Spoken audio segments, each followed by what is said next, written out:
The story began in a testing lab, where a boy asked a girl to try the lenses he had made. She put them on and fell silent. The boy asked how they were. The girl smiled happily and said that she could see through them clearly, finding it amazing. The boy's name was Art Yuru, a young man who had reincarnated into a new world. For years, he had tried everything, wondering what kind of special powers or cheats he might have received. 5 years had already passed, and he felt a deep sense of nostalgia as he realized that he had no cheats at all. Instead, he was considered defective. Arturu was born to his mother, Martine, and Marquis Verhanal. The two were never in love nor married for affection. Their union was purely political. It began when the crown prince married, and the Marquis, eager to strengthen his connection with royalty, sought to produce more heirs. Although he already had a legal wife and an heir, he kept several concubines in hopes of having more children with valuable noble blood. Martine came from a troubled noble family burdened by debt, and in order to help her family, she became one of the Marquis's concubines. However, when the Marquis discovered that Arturu was born without any magical attribute, he sent both mother and child back to Martine's family, the Viscounts. When Martine returned home, her family accepted them, and Arturu learned about their family's circumstances, the world's magic system, and the reason he was considered defective. He discovered that most people in this world possessed magical power, and that magic was divided into 6 attributes: fire, wind, water, earth, light, and darkness. A person could only use magic corresponding to their attribute. Since Arturu had no attribute at all, he could not use any magic. The worst part was that people began gossiping about him and his mother, causing their position within the Viscount family to deteriorate with each passing day. Arturu often hugged his mother, realizing that she deserved a better life. One day, someone knocked on their door. It was Martine's father. He entered and told her that he had arranged a marriage for her so that she could finally find happiness. Martine then asked what he had planned for Arturu. Her father coldly suggested sending him to an orphanage. Hearing this, Arturu realized that there was nothing he could do. Being defective, he was only a burden. 3 days later, Martine made her decision. She left her family behind and departed with Arturu. On the way, he asked if she was sure about her choice. She smiled gently and told him that she had already settled everything with the Viscount family. Arturu, however, knew that wasn't what he meant. They were heading to a village under the Merlot family's territory where Martine's friend had married the Baron's eldest son. That friend had arranged a cheap place for them to stay. Determined to change their fate, Arturu decided to study alchemy, which he considered to be his form of magic. Even without an attribute, he had cultivated a large amount of mana, and he didn't want to waste it. He wondered if he could do something unique with it. From his studies, he learned that in this world, alchemy served as a substitute for machines, meaning it didn't require specific attributes. However, reality was not so simple. Alchemy demanded the use of cauldrons and transmutation circles, both of which were extremely expensive. Most alchemists made and sold potions to earn a living, but since potions were always in high demand and relatively cheap, local lords provided subsidies to help alchemists afford their tools. Arturu soon realized that he couldn't make potions yet because potion making required magical water, infused with a specific attribute, which he could not produce. Therefore, he decided to focus on material processing alchemy. However, the issue of the costly transmutation circle remained. To overcome it, he tried to craft a circle by himself. After thinking it through, he realized that if he could accurately draw circles using mana, he would no longer need expensive tools. The first problem, however, was that mana was invisible. Determined to solve this, Arturu worked tirelessly to make mana visible. He adjusted its density, hardness, and viscosity to replicate the natural glowing fog of raw mana. After several attempts, he finally succeeded. Excitedly, he noted that even his mother had never seen such a phenomenon. He named this new creation Ludo. Using Ludo, he managed to activate his transmutation circle for the first time. He was now one step closer to becoming an alchemist, though he knew there was still a long way to go. Looking at his mother's face, he promised himself that he would make her happy, the woman who had sacrificed everything for him. Arturu then awoke to his mother's voice calling him. He realized that he had been dreaming about all of it while still on their journey to the village. When they finally arrived at their new home, they were greeted by a young girl named Stefana, who had been sent by the Baron. Arturu looked at her and immediately guessed that she had been sent not only to welcome them, but also to keep an eye on and protect them. 2 years had passed since Arturu and his mother began living in Helpendorf village, and it was now the start of the harvest season. All 3 of them, including Martine, Stefana, and Arturu, were busy harvesting in the fields. Arturu noted that it was June, the time for wheat harvesting and tax collection. Their field was not large, so his mother and Stefana managed most of the cutting, while his job was to tie the wheat bundles. a task that required considerable strength. They had also prepared a dry threshing bag for taxes, since farmers were required to pay poll taxes, and inspectors usually checked the fields beforehand to determine if any reductions could be applied. Arturo noticed a man nearby and asked his mother who he was. Martin explained that he was Katie-sama, the village inspector. As Arturo turned to look around, another man approached them, insisting on helping with the harvest. He commented that it must be difficult for two women to manage the work, so he would lend a hand from this year onward. The man was Audihel, the village chief's son, who was a rather clueless man who had recently taken an interest in Martin. Arturo silently thought that Audihel had been watching them since last year but didn't say anything aloud. He knew that his mother was beautiful, but Audihel's behavior had become disturbingly similar to that of a stalker. Martin politely refused Audihel's offer and said that they didn't need any help. Audihel smiled and replied that she shouldn't be so shy around her future husband, suggesting they discuss their wedding plans soon. Martin was taken aback and asked what he was talking about, but Audihel simply turned away, saying that she was always so modest. Both Martin and Arturo were left confused about his strange words. Martin then jokingly asked Arturo what he thought about the idea of Audihel being his father. Without hesitation, Arturo replied that he would run away. Martin smiled and said she would run away with him too, while Arturo silently thought that he had no intention of letting her marry anyone. Just then, Stefana returned from town and asked Martin what had happened while she was away. Martin replied that she wasn't sure. They had only exchanged brief greetings with Audihel. Stefana asked if the village chief had said anything, and Martin hesitantly answered that he mentioned she had already agreed to something. Stefana looked shocked and angry at the revelation, which confused Arturo, as her reaction didn't seem to make sense. Still, she appeared unusually upset. They all knew that Arturo had recently gone to town to buy metal parts to repair the barrier destroyed by a monster, but now this unexpected problem had arisen. Arturo suggested asking Katie-sama to officially help them refuse the proposal, though Martin worried it might trouble him. Arturo considered it for a while and realized that seeking help from villagers could lead to bias. Stefana interrupted his thoughts and offered to negotiate with Katie-sama herself, since she had met him before at the Baron's mansion. Arturo thought it was a better idea than his mother doing it on her own. Martin asked Stefana if they could rely on her, and Stefana assured her that they could. Feeling reassured, Martin suggested that they return to the harvest. 3 days later, Stefana informed them that the chief and Katie-sama were ready to meet and asked Martin and Arturo to head to the meeting hall. When they arrived, the chief greeted them with a smile, expressing his pleasure that Katie-sama was also present, and then asked if they were there to discuss a marriage. Arturo immediately realized that the chief had completely misunderstood the purpose of their visit. The chief explained that commoners could marry by declaring their intent before the chief or the village priest. But before he could continue, Stefana interrupted him, clarifying that they were there to declare that Martin would not be marrying and that she would lead the discussion herself. The chief's expression darkened, and he asked angrily why a slave was speaking. Stefana calmly replied that she was a slave of the Baron and had been ordered to protect Martin-sama. Finally, Martin spoke up for the first time, clearly stating that she would not marry Audihel-sama. Audihel responded casually, saying that he understood her anxiety, but that he needed an heir eventually. Arturo stared at him in disbelief, wondering what nonsense he was talking about. Martin firmly replied that she had never been proposed to and would never marry without her consent. Audihel slammed his hands on the table, shouting that he had already proposed and that she had agreed. The chief also raised his voice, accusing Martin of deceiving them. Katie-sama stood silently, observing the situation. Martin calmly apologized and asked Audihel when exactly he had proposed.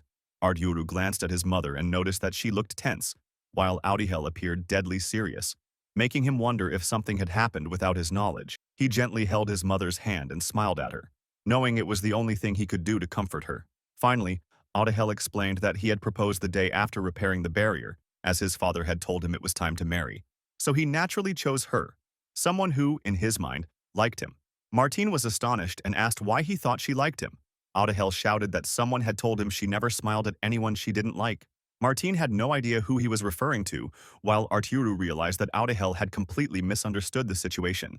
Martin, visibly annoyed, said that she didn't care about brothels or men's delusions, but if a simple smile could cause such misunderstandings, she should start looking at him as if he were an insect. Finally, Katie-sama intervened and asked Audihel how he had proposed. Audihel replied that he had used the popular phrase, asking if he could pluck her flower, and that she had agreed. Martin frowned and explained that she thought he was talking about the flowers she had planted in her garden, which was why she agreed. Audihel looked disappointed while his father, the chief, urged Martine to reconsider for the sake of her future. Martine calmly stated that she would consider her own future if necessary, but such decisions were for her and her son to make, and she would never marry Audihel. The chief grew angry and shouted that she was merely a widow who had no right to disrespect him. He reminded her of all he had done for her. Kedi-sama intervened and pointed out that this was blatant discrimination. The chief panicked and claimed he was only thinking about his son's well-being.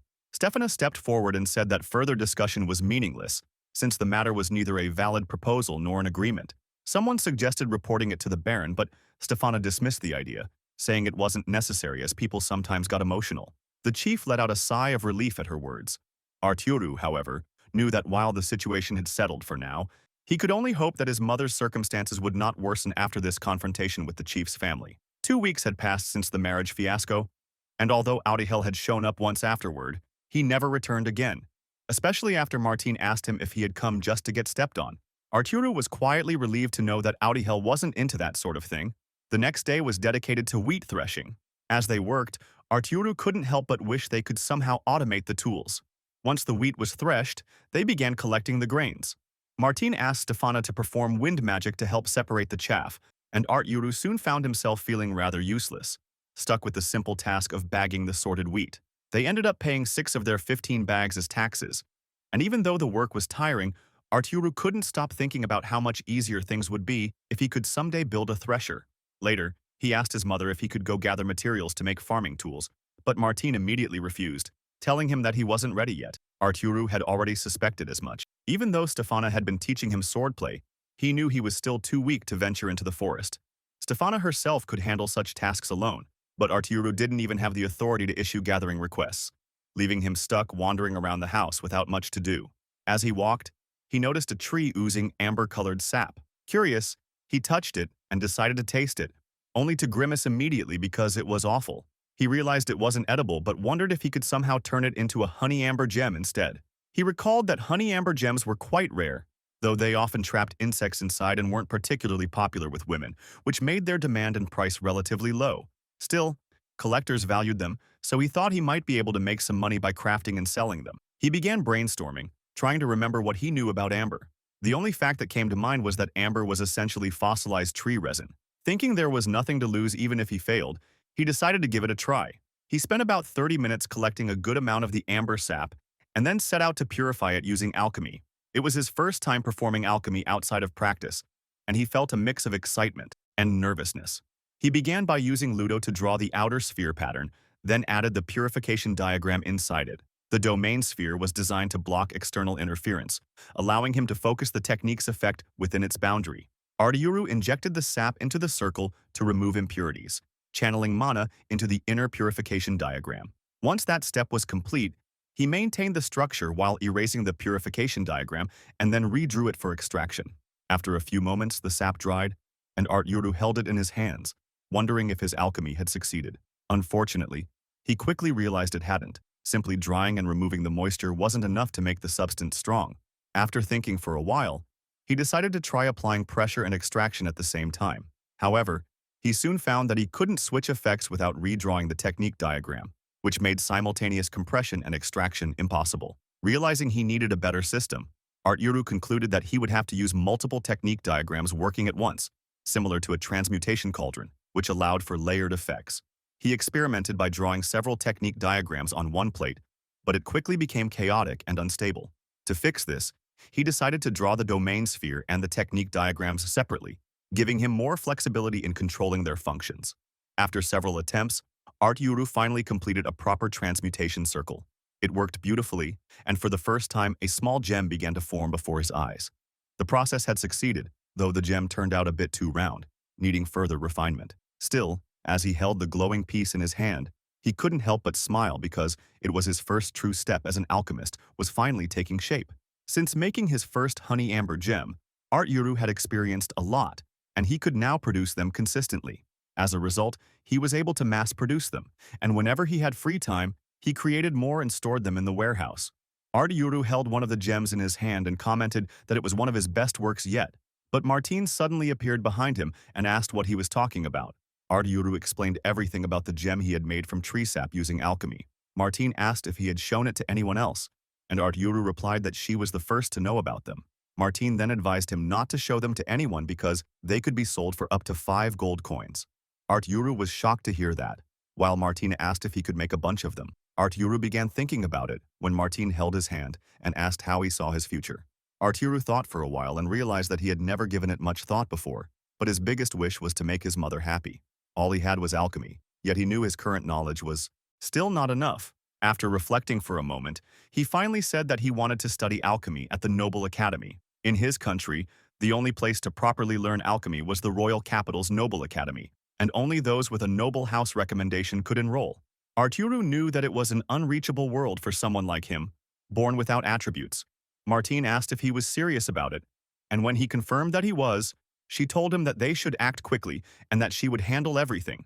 Arturo panicked and tried to figure out what she was planning. A few weeks later, Arturo arrived in Merestadt, the domain capital, following his mother's instructions. Both Martin and Arturo sat down for tea when Martin explained their plans for the day. She told him that he would meet with the Baron, sell the honey amber gems, and buy slave escorts. Arturo realized that he wanted to contact an adventurer friend, so he asked his mother if she knew any adventurers. Martin replied that someone she once knew had become an adventurer. Arturo understood that they would be staying there for a while. But reaching the domain capital had not been easy. He recalled that as soon as his mother discovered the honey amber gems, she immediately decided that they should leave home. They paid a traveling merchant to let them accompany him, and the adventurers guarding the merchant handled the goblins and wolves along the way. A few moments later, Stefana returned and informed them that the Baron had agreed to meet them the next morning. Martin smiled and commented that it was surprisingly quick, while Stefana explained that the Baron's schedule had suddenly opened up. Arturo knew that normally, meeting a noble required at least 2 weeks of waiting, so he found it unusual, though he didn't dwell on it for long. Instead, he wondered what reason his mother had for meeting the Baron.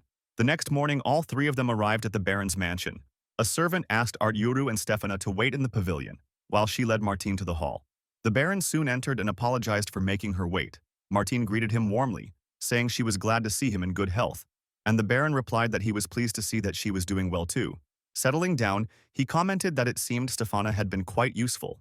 Martin asked if he had already received the report, and the Baron confirmed that he had received a written report from Keti-sama. Feeling a little embarrassed, Martin apologized for the trouble she had caused. The Baron advised her to be mindful of how others perceived her. Martin couldn't fully understand what he meant, as she knew she might stand out as someone educated, like a former noble, in a village of commoners, but she at least wanted to keep her clothes clean. Looking a bit disheartened, she admitted that it was difficult for her. The Baron commented that simply being aware of such things would make them easier to manage. Martin then changed the topic and asked why he had come to town this time. The Baron replied that he had heard she wished to discuss business with him. Martin agreed and took out a small box, saying that she wanted to show him something first, and if he was interested, she would hand it over to him. The Baron examined the gems offered by Martin and remarked that their size was splendid and the energy they contained was quite impressive. Martin thanked him, but the Baron interrupted and explained that, unfortunately, he no longer collected gems himself. Martin had initially intended to owe him a favor for future use, but she quickly realized that she would have to sell them instead. Smiling, she asked why he had given up his interest in collecting gems. The Baron replied that he would take them to the Merchant Guild. Martin then changed the topic and mentioned that she had decided to increase their number of escorts, given the recent events and what might lie ahead. The Baron asked if Stefana was not enough, to which Martin responded that she wanted escorts who would prioritize protecting her son. Since Stefana was technically the Baron's slave, if anything happened to her, Martin would have no authority to give orders. Therefore, before returning Stefana, she had planned to find 2 new slaves. The Baron commented that good slaves were not easy to come by, and in that case, he had decided to authorize Stefana's command rights. Martin understood that granting command rights meant releasing her from surveillance duties. She asked if he was certain about his decision. The Baron coughed and said he was grateful to her for recommending Roseanne to become his son's wife. Martin was surprised and asked if Roseanne was still on an expedition. The Baron informed her that Roseanne had taken the domain soldiers to hunt monsters. Martin recalled how Roseanne had always stood out, even during their days at the academy. The Baron interrupted her thoughts and added that Roseanne had been gone for 3 days and would return anytime soon. He also mentioned that he wanted to speak with her since her main role was not combat. Martin realized that Roseanne still had not changed. Normally, monster hunting was the responsibility of adventurers, so the fact that Roseanne had been gone for 3 days made her wonder if something had gone wrong. Afterward, Martin returned to Stefana and Arturo and informed them that the Baron had granted Stefana command rights, allowing her to assess situations and respond more flexibly. Yuru realized that while Stefana had previously taken direct orders from the Baron, his mother's instructions would now take priority. Martine also mentioned that she had decided to sell all the honey amber gems. Yuru became excited and thanked her for managing everything. A short while later, the three of them arrived at a jewelry store, where Yuru noticed that the shop even displayed paintings. The jeweler greeted them with a friendly smile and joked about how he could never lie about women's tastes. Looking at the box, he asked if those were honey amber gems. He then commented that he could buy them for a silver coin but would like to sell them that very day. Martine pointed out that his offer seemed a little low. The jeweler explained that honey amber gems were mainly decorative and individually did not hold much value, but their worth increased significantly if they were presented as a complete set. Martine instructed Stefana to show him all the sets of honey amber gems. The jeweler looked astonished and praised their collection, noting that it was complete. Yuru smiled, realizing that he had made them randomly without any specific pattern. The jeweler then offered a gold coin and 2 silver coins for the entire set of 24 pieces. Yuru was surprised to see that the smaller gems had doubled in value and understood that sets were far more valuable than individual pieces. The jeweler handed them the coins and invited them to visit again if they ever had more to sell. A few moments later, they went to the slave market. The owner asked Martine if she was there to sell something, but Martine replied that she was looking to purchase 2 slave escorts. Yuru mentioned that Stefana was more of a speed type, so he wanted someone with strong attack power and experience in gathering. Martine asked the owner if he could meet those conditions, while Yuru turned to Stefana and asked why the slaves were kept behind such heavy iron bars. Stefana explained that it was to protect the slaves, as some people pretended to be buyers just to harm them out of personal grudges. After a short wait, the owner returned and led them to where the slaves were kept, explaining that these were the ones who matched their requirements. Yuru observed that there were 2 swordsmen, a spearman, an axeman, and a hammer user. However, he found the male slaves unpleasant, commenting that he could not stand the way they leered at them. Martine carefully examined each slave before pointing to a small girl. Yuru looked at her closely and realized that she was a dwarf female hammer user. The dwarf female hammer user explained that she had once been a blacksmith, but after losing her ability to smith, she became an adventurer and managed to climb up to C rank. However, after repeatedly failing missions, she was unable to repay her debts and eventually ended up as a slave. Yuru initially thought she was a child, but soon realized that she was a dwarf, which explained her short stature. Martine asked her what she was capable of doing, and the dwarf replied that since she had reached C rank, she could gather materials, and being a dwarf, she was naturally skilled with a hammer and possessed decent strength. Yuru smiled quietly, sensing that she didn't sound very confident in herself. Martine then asked why she could no longer smith or complete missions. The dwarf explained that her eyesight had deteriorated to the point where she could no longer judge the state of metal while smithing, and during battles, her vision made her miss attacks. She added that now she could only see things clearly within arm's reach. Martine considered this and commented that their main objective was escort duty. Yuru wondered if poor eyesight was really a deal-breaker, then leaned in and whispered something to his mother. After listening, Martine nodded and agreed to purchase the dwarf girl. She asked the owner about her price. The owner replied that she cost 10 gold coins, explaining that she wasn't particularly useful, but dwarves were rare in this country. Martine then asked how much it would cost for her to be released after 20 years. The owner smiled and said that she came with special conditions. Her contract was 50 years instead. Martine was puzzled, so the owner clarified that the dwarf required a cup of alcohol every day. Martine thought for a moment and calculated that a mug of alcohol cost about 3 bronze coins. She decided she could afford to buy her 1 cup a week instead, though it would still be difficult over the years. She wondered aloud if 1 cup a week for 50 years could lower the price to 7 gold coins. Yuru commented that a cup a week sounded reasonable, and Martine asked the owner if he had any objections. The owner agreed, saying it was fine by him. Yuru introduced himself to the dwarf girl, who in turn introduced herself as Lugena. She asked him to take good care of her and added, somewhat awkwardly, that although she had never done it before, she could also provide night services if he wished. Martine smiled gently and told her that such services would not be necessary. Yuru silently noted that dwarves seemed to have a strong fixation on alcohol and night duties. Stefana also introduced herself, mentioning that she was a slave serving under Baron Merlot. The next day, they bought Lugena's gear, which primarily consisted of alcohol, and began their new routine. While Martine and Stefana were out running errands, Yuru used the time to work on something for Lugena. Remembering her words about being able to see only within arm's reach, he deduced that she was nearsighted and decided to make a pair of glasses for her. He planned to craft concave lenses to correct her vision. Since he couldn't perform an eye examination, He decided to create several pairs with varying strengths so she could test them.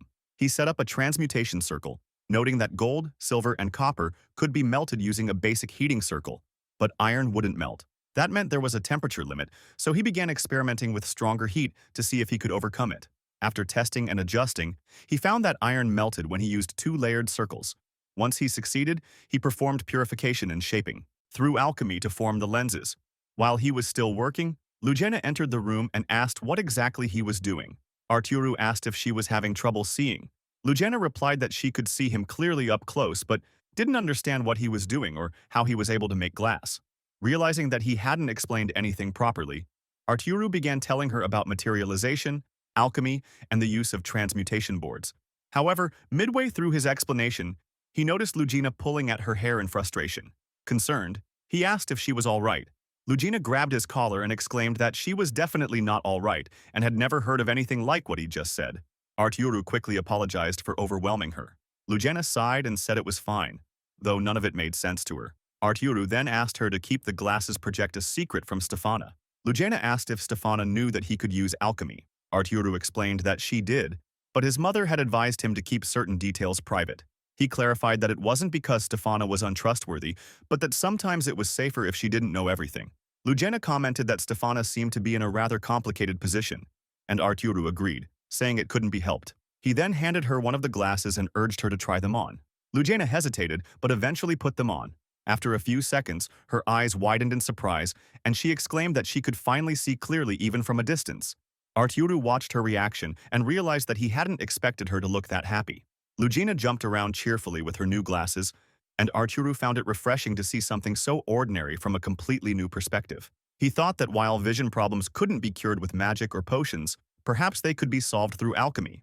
Arturo encouraged her to keep working and decided to use silver instead of iron to avoid any possible allergies, carefully sizing the glasses to fit her perfectly. He also crafted a pair of goggles with cloth straps for easier adjustment and a breathable mesh design.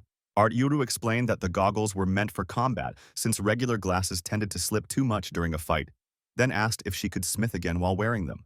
Lugena grabbed him excitedly and exclaimed that she could definitely return to smithing. Arturo quickly asked her to stop, realizing how incredibly strong she was, most likely due to her adult strength. After coughing awkwardly, he asked if she knew how to handle a furnace. When she confirmed, he smiled and noted that dwarves typically learn to use furnaces before anything else. Curious, Arturo asked if she referred to herself as Ono, but Lugena replied that she used atashi, or watashi. Arturo told her to speak however felt most natural to her, and she sighed with relief, before thanking him. At that moment, Martine returned home, and Arturo greeted her, asking where Stefana was.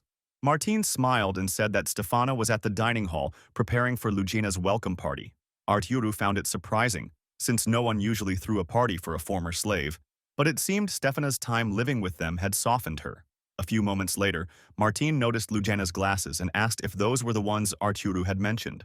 Arturo explained that they were combat goggles, then set them on the table, adding that the vision could be adjusted by changing the lens shape and thickness. Stefana asked to see them too, and Lugena removed the goggles and handed them over. Arturo immediately suggested she avoid wearing them for now, but Lugena didn't understand why. He pointed out that the skin around her eyes was red and warned that wearing them too long might worsen the irritation. Looking slightly disappointed, he muttered that he wished they had a softer material for the frames, but realized that he had never come across rubber in this world. Lugena then suggested using core wood instead, though Arturo didn't understand what she meant. Seeing his confusion, she explained that core wood was a material commonly used by blacksmiths and could be mixed with hardeners to adjust its flexibility and shock absorption. The two were still deep in conversation when Martine called them to join the party. Later that evening, everyone was enjoying themselves. Lugena had a drink and commented that it was her first in a month and tasted amazing, while the next morning, Martine was left nursing a hangover. The following day, Arturo and Lugena were walking together when she nervously asked if she looked strange wearing the glasses. Arturo reassured her that people simply weren't used to seeing something like that yet. Since no one knew what glasses were, they probably looked like some sort of mask and naturally drew attention. When they arrived at a store, the shopkeeper greeted them warmly and asked how he could help. Arturo ordered 10 pieces of core wood and 1 kilogram of hardener. The shopkeeper's eyes drifted to Lugena's glasses, and he curiously asked about them. Arturo laughed it off, saying it was a secret, but the shopkeeper playfully offered to trade the information for some sweets. Smiling, Arturo replied that candy couldn't buy what he needed. The shopkeeper chuckled, apologized, and went to prepare their order. A few moments later, a man entered the store and apologized to Arturo on behalf of his staff for their earlier rudeness. Arturo wondered who the man was. The man politely asked if Arturo could join him in the business lounge, but Arturo replied that he was only there to shop. The man insisted, explaining that it was too noisy outside and requested him to consider it. Arturo looked around and noticed that many people were staring at them, which made him uneasy. He realized that refusing might cause unnecessary trouble, especially if they tried to force him. So after a moment of thought, he finally agreed to go with the man. Soon after, Arturo and Lugina were seated in the business lounge with the man.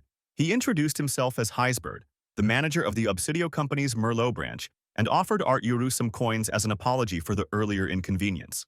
After a brief pause, Heisbert's gaze shifted to Lugina, and he asked about what she was wearing. Arturo smiled and replied that he had already told the previous person it was a secret. Heisbert chuckled and said he was aware of that, but mentioned that he recognized Lugina. Arturo was taken aback and wondered how he knew her. Heisbert explained that it was part of his work to know such things, and that he had heard about her poor eyesight, which was why he hadn't purchased her before. As Arturo sipped his tea, he thought that Heisbert's words made sense. The goggles were made of silver and glass, and while they could probably be replicated with time, Arturo decided to keep his advantage. He briefly considered selling a bit of information but chose instead to bait them for more. He suggested that Lugina show them her goggles. Though hesitant at first, Lugina eventually handed them over. Heisbert examined the goggles carefully and admitted that they were fascinating, then asked where he could acquire one. Arturo knew they wouldn't believe him if he claimed to have made it himself, so he calmly replied that it wasn't something available in stores. Heisbert pressed further, asking how he had obtained it. Arturo decided to twist the truth slightly to avoid lying outright and causing trouble later, explaining that someone had made it especially for her. Heisbert leaned forward with interest and said that if Arturo could introduce him to that person, he would offer a 10% discount on all company goods. Arturo maintained his composure and replied that he had promised to keep the creator's identity a secret. Heisbert smiled thinly and remarked that it would be a shame if Lugina were the only one to own such an item, his words carrying a subtle threat. Realizing the danger, Arturo decided it was best to find a way to slip out of the situation carefully. He smiled politely and said that all he could do was inform the maker that Heisbert was eager to meet them. Heisbert returned the smile and suggested that Arturo tell them to arrange the meeting as soon as possible. Arturo nodded calmly and replied that he would let them know. Arturo stood up and commented that he should be heading back now. Heisbert requested to assign an escort for his return, mentioning that one could never know what might happen outside, so it was best to be cautious. A few moments later, two men escorted Arturo and Lugina. Arturo felt uneasy, realizing that the situation was turning bad because having armed people behind him was terrifying. He thought that if they discovered where he was staying, they could be attacked or monitored. He halted outside the Merlot Baron's estate, thinking that he did not want to use this method but had no other choice. The soldier standing guard at the Baron's mansion asked Arturo about his business there. Arturo introduced himself and said that he was Martin's son. The soldier immediately recognized him. Turning around, Arturo remarked that now they were at the Baron's mansion, so they were safe. The two men behind him gritted their teeth and wondered what Arturo had come there for. Arturo told the soldier that he had a request for Tobias-san, but his mother had told him to go on ahead with Lugina, though he got scared after all. Pretending to cry, Arturo asked the soldier if someone could call his mother. The soldier instructed Arturo and Lugina to wait outside while he went to check. Lugina asked Arturo what his plan was now. Arturo thought for a while and said that they might need the Baron's protection. Lugina commented that he seemed very calm. Arturo replied that if they realized he was scared, there was no telling what they might try to do because showing weakness was the most dangerous thing right now. He knew that the merchant group was large and powerful, and he couldn't handle this on his own. The soldier soon returned and informed them that Tobias-san would meet them after finishing his work and that a carriage had been sent to pick up his mother. Arturo sighed in relief after hearing this. A few moments later, Martine came rushing toward Arturo, who was sipping his coffee. She hugged him tightly, saying that she had been really worried when she heard he was at the Baron's estate. Arturo looked at her, thinking that he hadn't wanted to use this option either, but had no choice. Martine smiled in relief, glad that he was safe. Arturo clung to his mother and began to cry, feeling powerless. When he finally stopped crying, Martine asked if he was okay. Arturo blushed, feeling a bit embarrassed. Martine lifted him and sat him on her lap, reassuring him that it was okay to rely on her at times like this. Arturo said that he had already told her about the situation, but that was not the only reason he had come. He explained that he wanted to secure the rights to the glasses so that no one else could claim them, as he didn't trust that merchant group at all.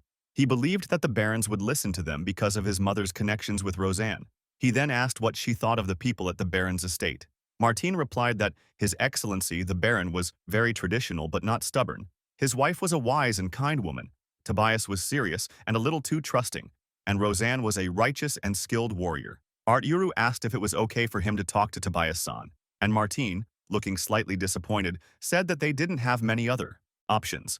Arturo then asked her to promise not to mention that he could use alchemy, and Martine agreed. A while later, Tobias arrived and thanked them for waiting. Martine greeted him warmly and expressed her gratitude for agreeing to meet them on such short notice. Tobias said he had heard that something serious was happening.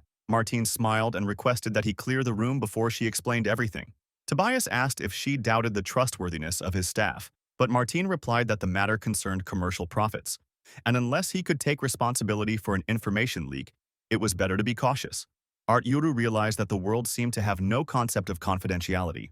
Tobias finally asked his staff to leave the room, and once they were alone, he listened carefully. After understanding the situation, Tobias looked shocked and asked if she was aware of their own circumstances since she spoke about commercial profits. Martine looked puzzled, unable to grasp what he meant, and Tobias quickly covered his mouth and told her to forget what he just said. Martine remarked that they might not be able to proceed depending on the baron's family situation. Tobias then asked how much capital her plan required. Martine replied that it would require a maximum of 80 platinum coins.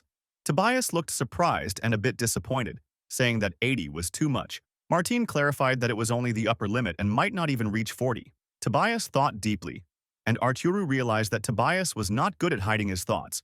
He could probably afford 40. Tobias asked how long it would take to recoup the investment if they spent 80 platinum coins. Martine replied that they could recover the cost as early as 3 years, and at most, within 5. Tobias was astonished by the quick return. Arturo listened quietly, feeling like a scammer, as he knew that building a proper glass furnace would take 6 months to a year, along with skilled workers and protection for the technique. Tobias coughed and asked what the conditions would be for keeping the cost within 40 platinum coins. Martine answered that the only condition was having access to a glass furnace. Tobias considered this and said that they would need a workshop to house the furnace. Martine responded that he already had one. Tobias admitted that they did have a disused glass workshop from when the capital had been extended, though it would need repairs. Martine asked if there was another glass workshop operating in town, while Arturo calmly sipped his tea. Tobias said there was only one, and they mostly produced window panes. Martine then commented that 40 platinum coins should be sufficient in that case. Tobias, still confused, asked what her stake was in all of this. Martine replied that she wanted a portion of the profits as compensation for the information, along with a letter of recommendation to the Noble Academy, since Arturo wanted to enroll there, and as his mother, she wanted to help him pursue that dream. Tobias agreed to Martine's conditions but mentioned that he could not make such a decision on his own and would need to speak with his father first. He stood up, asked them to wait, and left the room. Martine turned to Arturo and asked what he thought about the situation. Arturo replied that Tobias's reaction had been positive, but he was concerned about the Baron family's financial situation, especially since it was a strange time to request such an investment right after taxes had been paid. He also mentioned that something felt unusual, as Lady Roseanne was still absent, and Tobias-san had apparently been at home the previous day as well. Martine commented that in the end, everything would depend on His Excellency, the Baron. She realized that she had not yet revealed the most critical information, and if they refused the proposal, it would be a significant loss. However, for their safety, she truly hoped that the Baron would agree to take them in. A few moments later, Tobias returned with his father and apologized for keeping them waiting. The Baron gave Tobias a sharp look and advised him not to speak so casually during negotiations. Arturo watched Tobias, who was immediately scolded by his father upon returning, and felt a bit of sympathy for him. Martine greeted the Baron politely and apologized for taking up his valuable time once again. The Baron acknowledged her presence and commented that he had not expected to meet her again so soon. He then asked why a child was present at a business negotiation. Martine explained that it was because the matter directly concerned him. The Baron looked puzzled, unable to understand what she meant, and Martine said that it was a long story. Tobias then recounted the entire situation to his father, noting that while it might have sounded like a threat, it could also be taken as a warning for safety. Arturo thought Tobias was right because they had not committed any crime, and the guards were technically doing their jobs, but he still felt threatened, which was not something that could be proven. Martine added that she did not expect the guards to act on it, but she could no longer trust a company that made such statements. That was why she was looking for someone else to take over the source of all this trouble. The Baron asked if she could not approach another merchant guild instead. Martine replied that while she could have gone to another guild, the risk of retaliation was high, and she believed that the Baron was the safest person to trust. Art Yuru thought that his mother truly had a remarkable way with words. The Baron said that he understood her situation and that it was related to glass production, but he did not see what made it so valuable. Martine began to explain the properties and quality of the glass, concluding that she wanted them to produce clear glass blocks from silica sand and sell them as raw material to other workshops. Both the Baron and Tobias asked if she did not intend to produce finished glassware. Martine replied that she preferred to wait until clear glass became more common before moving into glassware production. The Baron asked if her strategy was meant to avoid resentment from other glassmakers. Martine confirmed that he was absolutely right, explaining that they were already taking a risk by opposing the merchant guild, and if they also crushed the smaller workshops, they would incur the hatred of the townspeople, which could turn disastrous. She added that once clear glass became widespread, other workshops could also produce quality goods at lower costs, but for now, they had larger concerns to manage. The Baron was surprised to hear there was more to the matter. Martine then asked Lejeune to hand over her glasses and told Tobias and the Baron that it was a tool designed to enhance eyesight. The Baron examined the glasses and said that he finally understood why she required inexpensive and high-quality glass for production. Art Yuru thought that even if he made glasses using expensive glass, only a few people could afford them, which would completely defeat the purpose. Martine continued, explaining that there were other lens-based products that could be made in the future besides glasses. The Baron thought for a moment and then said that he could not provide the funds immediately but would arrange 40 platinum coins and accept her proposal. Martine asked about the contract, but he suggested that they first decide how to split the profits. Martine signed the contract and stated that they would be fine taking 10%, which left the Baron shocked. He asked if she was certain about such a low share. Martine smiled and explained that they desired something else in exchange. The Baron looked confused, unsure of what she meant. Martine said that she wanted access rights to the Helbendorf forge and to Stefana, which startled even Stefana herself. The Baron was taken aback and asked if she knew about Stefana's circumstances.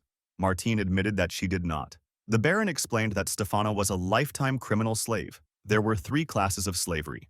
The first for minor crimes such as theft or assault, the second for severe offenses like accidental manslaughter or grievous injury, and the third, lifetime criminal slavery, was for willful murder. Martine asked why he treated Stefana that way. The Baron called on Stefana, who stood silently in the corner with her head bowed, and asked her to explain herself. He added that he treated her that way out of sympathy. Martine gently told Stefana that she did not need to force herself to speak, but the Baron interjected, saying that if they were going to keep her close, they needed to know the truth about her past. Martine agreed and walked toward Stefana. She took Stefana's hand and spoke softly, saying that she could survive on her own after leaving the Viscount's house with Art Yuru, because she had money, and Art Yuru was a clever child, but she herself could hardly cook or clean. Stefana had been the one to teach her how to manage a household and had even helped with the game work, so she did not have to live solely as a bodyguard. Martine explained that she had avoided prying into Stefana's past, assuming she would eventually return to His Excellency, but over time, she had come to feel gratitude and a bond with her that was like family. She asked Stefana if she felt the same and was willing to share her story. Stefana grew emotional and finally agreed to tell them the truth. She began by saying that her father had been an adventurer and her mother worked at the guild reception desk. Their family of 4, including her younger sister, was not wealthy, but they were happy. That happiness ended when one day, someone brought word that her father's party had gone missing during a mission and was declared a failed expedition with no survivors. After that, her mother worked tirelessly to support them, but she fell ill and never recovered. Stefana said that her mother passed away when she was 15, and afterward, her younger sister decided to marry the son of a shop owner, promising to repay Stefana for everything she had done. Stefana always told her that she owed her nothing and that simply being together was enough. But she never imagined that their small happiness would be stolen away so suddenly. Stefana continued with her story. It had been 6 months since her sister married the shop owner's son. One day, she went to visit her sister at her new home, but as she arrived, she saw police guards surrounding the entrance. Immediately, she felt that something was wrong. She asked her guard what had happened, and he told her that Miss Philomena, her sister, had been found dead in the slums, likely after a sexual assault. Stefana rushed toward the building, refusing to believe what she was hearing and thinking that it couldn't be real. But when she finally arrived, she was forced to face the painful truth. Her sister was gone. The authorities claimed that Philomena had wandered into the slums on her own, and no one was ever caught. Stefana knew this was wrong. Her sister would never have gone there alone. She had always been scared of such places. Determined to uncover the truth, Stefana hired an informant from the slums, who eventually handed her a picture of the man responsible for her sister's death. The informant told her that the man ran a fixer shop dealing with love affairs and also managed a uniform shop in the slums. As Stefana held the picture, she realized that testimonies from the slums were often dismissed and not considered valid evidence, leaving the investigation unfinished. While she was lost in thought, the informant added another shocking revelation. Philomena had been pregnant at the time of her death. Meanwhile, the shop owner's son was relaxing at his home, mocking Philomena by saying that she had been too foolish to realize she was being played. His thoughts were interrupted by a sudden knock at the door. Wondering who could be visiting at such an hour, he opened it, only to find Stefana standing there. Without hesitation, she grabbed him and pressed a knife against his throat. Moments later, he confessed everything. He admitted that he had a fiancée and that Philomena had merely been a fling. When she became pregnant, he and his father conspired to deceive her. They lured her into the slums under false pretenses and had her killed. The scene shifted back to the present, where Stefana still held Martine's hand and confessed that since the slums' testimony couldn't be used as evidence, she had taken matters into her own hands and killed them all. Martine released her hand and asked if she regretted her revenge. Stefana replied that she didn't regret it, but was unsure if it had been the right thing to do. Martine told her that it was enough, that there was no clear answer to such things, and that revenge was neither justice nor pure evil. But it was still wrong to use someone else as an excuse to escape from one's own actions. Martine then extended her hand and asked Stefana to stay by her side. Stefana took her hand, tears filling her eyes. Baron, who had been watching them, commented that it seemed everything was settled and that he would be transferring Stefana to Martine's care. Martine thanked him and embraced Stefana. Arturo smiled, realizing that although they couldn't free Stefana from slavery, they could at least become like a family to her. In the end, he felt content that he had helped quite a lot once the glass project was launched. He also thought that staying at the mansion while living in the capital was a complete win, since protection was their main goal. Baron then instructed the slave merchant to find glassworkers and an alchemist first. Martine said she would leave the staffing to him and focus on setting up the workshop. She suggested that Lugena inspect the glass furnace. Tobias asked what they would do about the alchemy equipment, but Baron replied that they would let the alchemist decide that and focus on preparing for the glass furnace test for now. Suddenly, Lugena's stomach growled, breaking the serious mood. Feeling embarrassed, she apologized, while Tobias smiled and said he would have dinner prepared. Baron then suggested allowing Tobias to take the lead from now on, saying that if he succeeded, it would greatly boost his confidence. He assigned Sebian as Tobias's advisor to help avoid failures, explaining that Sebian was the head butler and excellent in support roles. Baron further informed them that he would summon the slave merchants the next day and recommended having Diederik, one of his night escorts, accompany them as protection. He also mentioned that they would visit the Obsidio company to formally decline their offer, and if the merchants refused to back down, he would handle them personally. Turning to Arturo, Baron told him that he would be in charge of negotiations tomorrow. The sudden assignment surprised Arturo, but Martine assured him that it was part of his training and that she would be there with him. In the worst-case scenario, His Excellency would step in, so he need not worry and should simply do his best. Though tense, Arturo smiled at his mother's reassurance. Martine then turned to the Baron and said she had a question. When he asked what it was, she mentioned that the atmosphere at the estate had felt tense lately and asked if something was wrong, adding that if there was, they might be able to help, especially since Lady Roseanne, who had been caring for children, had been missing for days.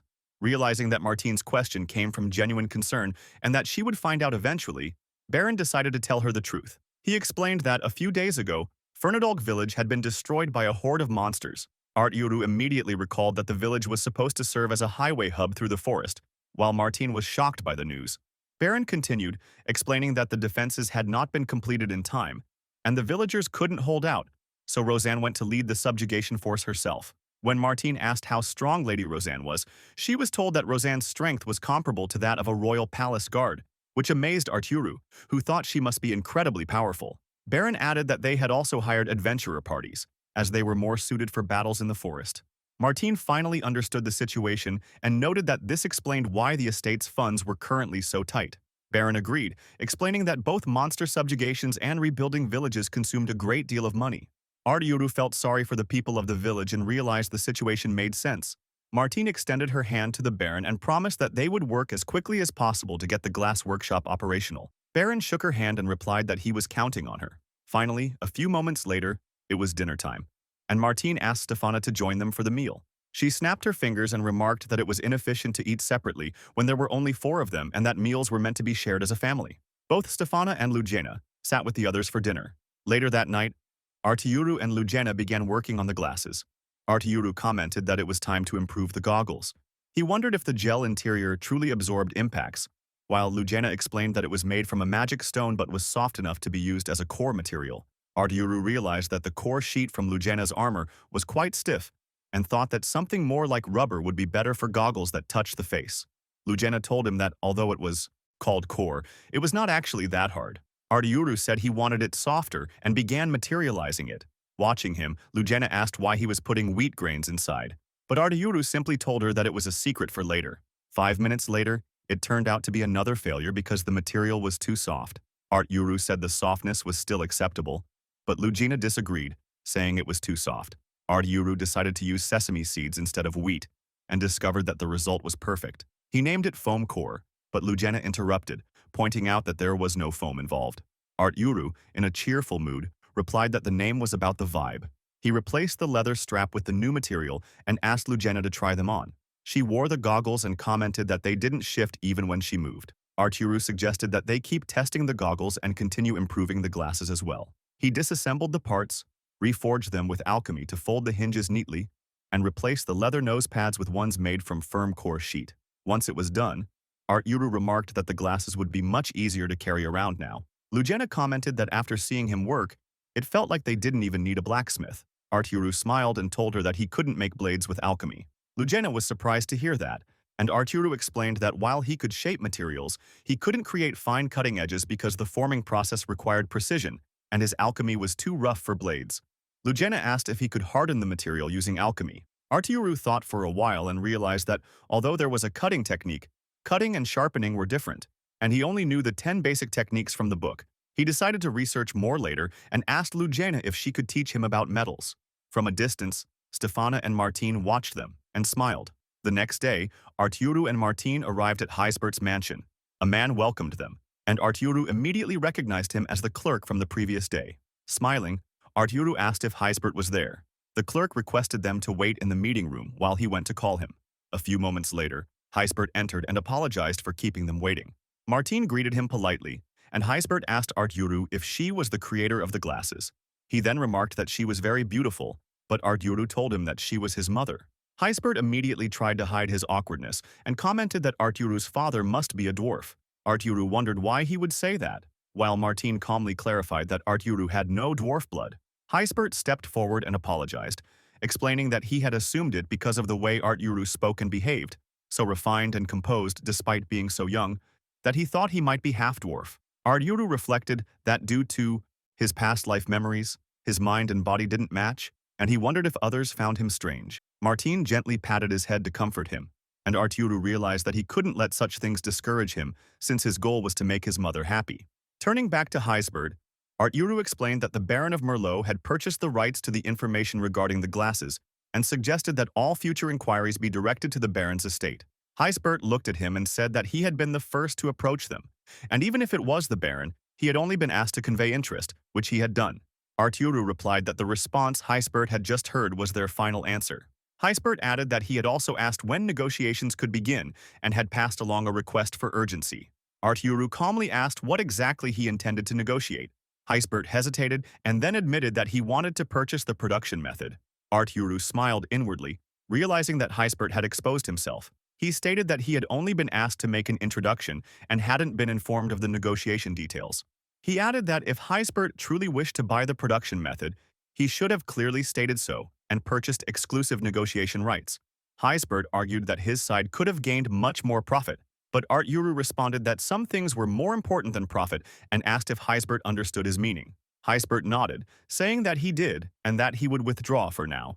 Artiuru smiled and told him it was a wise decision. Heisbert then requested Artiuru to inform the Baron that if he ever needed anything, he was welcome to reach out. Artiuru agreed and said he would pass on the message. He finally sighed in relief, thinking that they probably wouldn't try anything openly again after this, although he had likely lost their trust. Heisbert continued to stare at him curiously and asked if he was truly not part dwarf and how old he was. Artiuru smiled and replied that he was 5 years old. A few moments later, Artiuru and Martine left Heisbert's mansion with Stefana, Lugena, and Diederik. As they walked, Artiuru and Diederik realized that they were being tailed, though they sensed no hostility. Arturo was relieved that he had suggested taking a detour earlier for caution, proving that Diederik truly was an excellent escort knight. Stefana observed the situation and commented that it seemed the merchant company had not given up, then asked what they should do. Martine replied that it might not even be someone from the merchant guild. Arturo reflected that in a world without proper patents, there was little respect for intellectual property. Even if someone's invention was copied or stolen, no one would pity them, so they had to protect their information themselves. Diederik interrupted his thoughts, noting that the pursuers were still following them and suggesting that Arturo do something. Arturo replied that if the pursuers managed to see the glasses up close, they might be able to deduce the materials used, so it was best to continue as planned and head to the glass workshop. He instructed Diederik to lead the way. A short while later, they arrived at the glass workshop. Martine looked around and remarked that the area was not very crowded. Arturo noticed a few children peeking from a distance and wondered who they were. Diederik explained that the children were from the orphanage, which the barons supported. However, because the orphanage was exempt from taxes, excessive aid had caused resentment among the villagers. Arturo thought for a moment and realized that the orphans could not afford taxes. But since everyone over 5 years old was required to pay, the children began helping within the orphanage by the age of 9. By 10, they started working to save money, and by 13, they were expected to leave. Unfortunately, there were few places willing to hire them. Diederik added that most of the children either became adventurers, turned to criminal activities, or ended up doing menial labor. Arturo reflected quietly that he might have been one of those children if his mother had abandoned him back then. Martine interrupted his thoughts, suggesting that they check inside the workshop. She asked Diederik to stand guard outside and told Lugina to inspect the furnace. She also instructed them to inform her immediately if anything unusual happened. A few moments later, they entered the glass workshop. Martine examined the interior and commented that the building was solid and could even serve as a storefront. Arturo disagreed, saying it would be better not to allow outsiders near the area in order to protect their information. He explained that the workshop should be used solely for production and that they would sell the products from a different location. He pointed out that the building still needed modifications.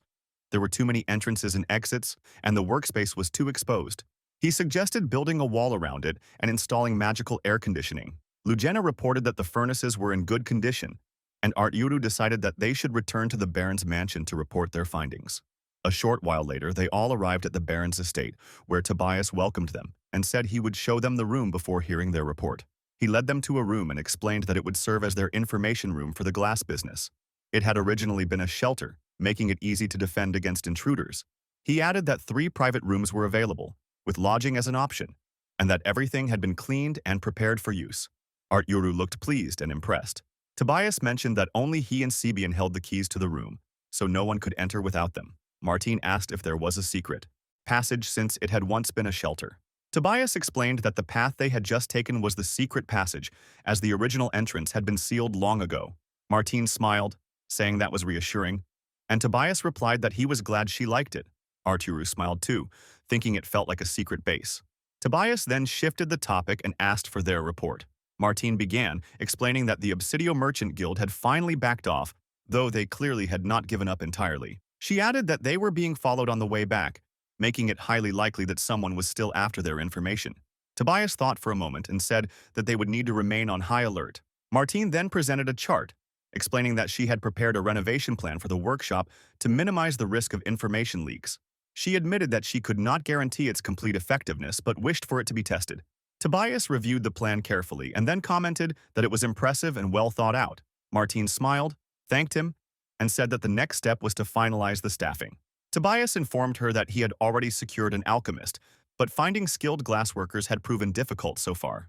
Arturo thought for a while and commented that the Baron's household had chosen its internal supervisors for the operation, and skilled artisans would not be easy to find.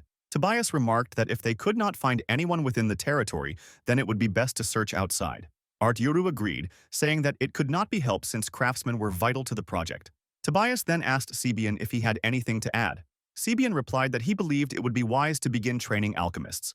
Tobias pointed out that it was easier said than done, because they did not have any children young enough to start that kind of education at the moment. Sebian suggested adopting orphans instead. Tobias looked at him curiously and asked if they could be trained as alchemists. Sebian admitted that he was not certain, but since the orphans were still young, they might have potential if given proper education.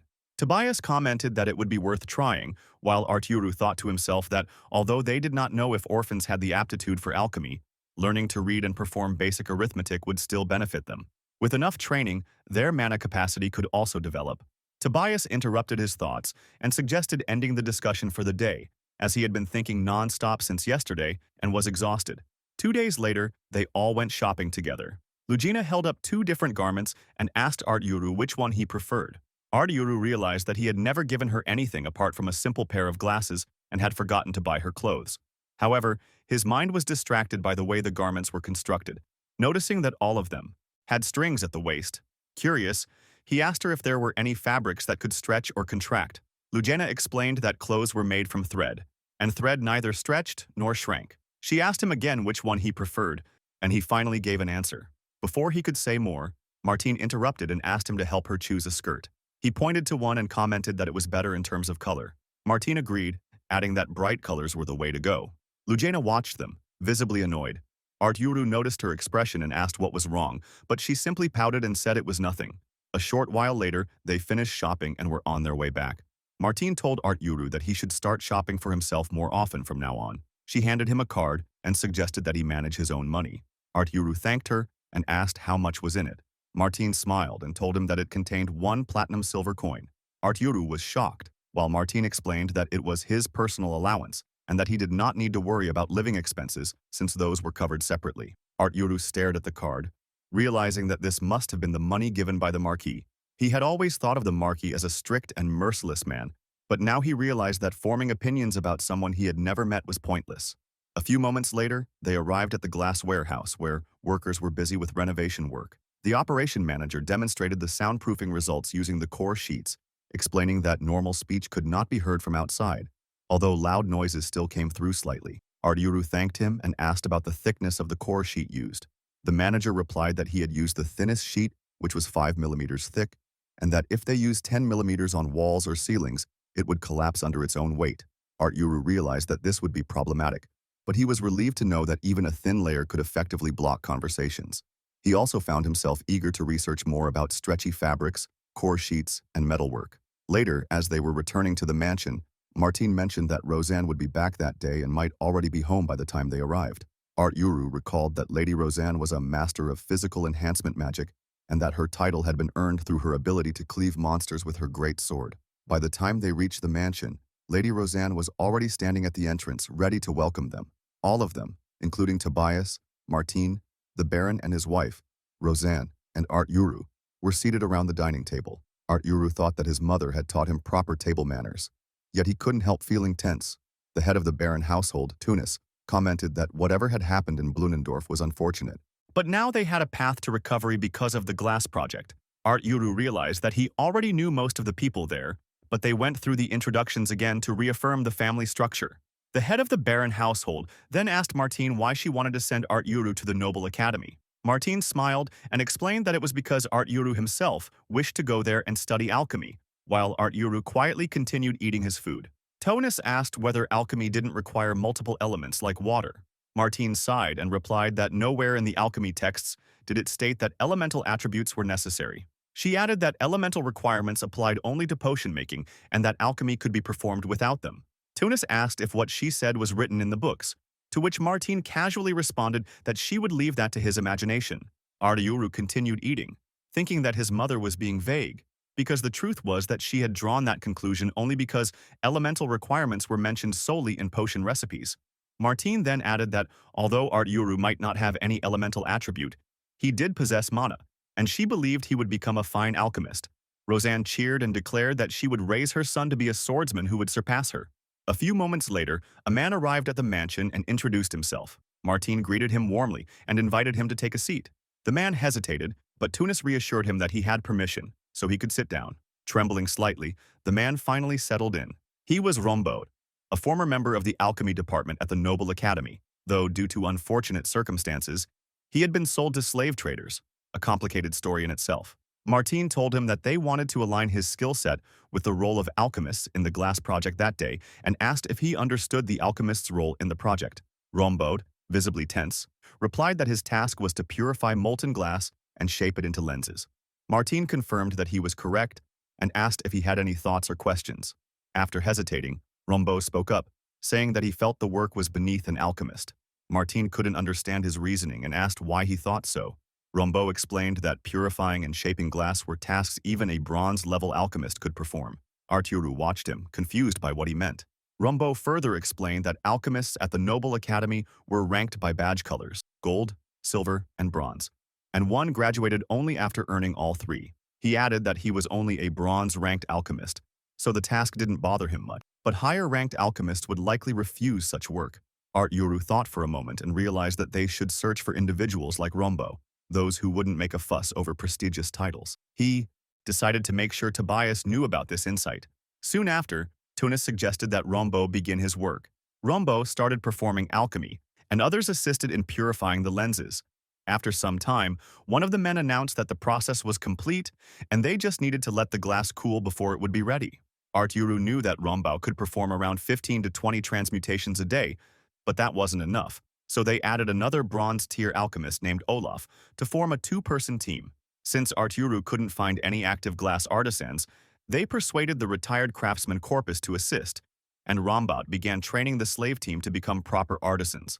One of the boys commented that the material was not as impure as he had initially believed. Tonus remarked that it was silica meant for window glass. The boy then asked if it came from Baron Donato's territory, and another added that it was the mountain-covered region. Arturo commented that the Baron's territory was indeed covered with mountains and rocky terrain, and that the dense forests were not suitable for growing food. One of the boys asked why no one had gone looking for a better area. Tobias explained that there had been another priority, the construction of a road to the Melro barony. He added that if they managed to find a mine, it could completely transform the territory. Blunendorf village, he said, was originally meant to support that plan, but after it was destroyed by monsters, the progress had stalled. Arturo realized that Tobias would have his hands full once the road was completed, and that it would greatly benefit the Glassworks project as well. A few moments later, one of the boys noticed that the lens purification was complete. It wasn't bad at all for his first day. Arturo saw Lugena approaching. She examined the lens and remarked that it looked a bit strange. Holding it up, she observed that the thickness was uneven, causing the light to bend differently depending on the angle. The boy looked disappointed and called it a failed piece. But Lugena smiled and told him that creation was born from the ashes of failure, and that she would keep trying until she perfected it. A week later, they finally succeeded. After several adjustments, they were able to produce distortion-free lenses consistently, and to everyone's surprise, the startup costs were lower than expected while the projected profits looked even better. The boys tested one of the lenses by aiming at a spider and hit their mark. Arturo walked closer, picked up the spider, and decided to take it with him. Lugena made a disgusted face and asked if he was seriously planning to bring it along. Arturo smiled and said that silk came from silkworm cocoons, so perhaps the spider could be useful too. The others laughed and called him an oddball, while Arturo quietly wondered who would even use a thread made from spider silk. When Martin arrived, the boys mentioned that they would scout the forest a little more before heading back. Martin thanked them for keeping everyone safe and said that they would return home. Once they arrived, Martin told Arturo and Lugena that the place really needed cleaning. Arturo smiled and replied that it had been over a month since they were last there. The three of them began tidying up the house, and once they finished, Martin and Lugena took a nap, while Arturo went outside to try extracting thread from the spider. After working for hours, he finally managed to obtain the silk fluid and spinner organ samples. He didn't notice Lugena rushing toward him until she shouted, asking if he had any idea what time it was. Arturo looked up and apologized. As she reached him, he showed her the silk inside the spider's body and decided to call that part the silk sac for now. Lugena yelled at him to clean up immediately and told him to change his clothes right away. But that day, none of them knew that a lone archer would soon vanish in the mountains of Blunendorf.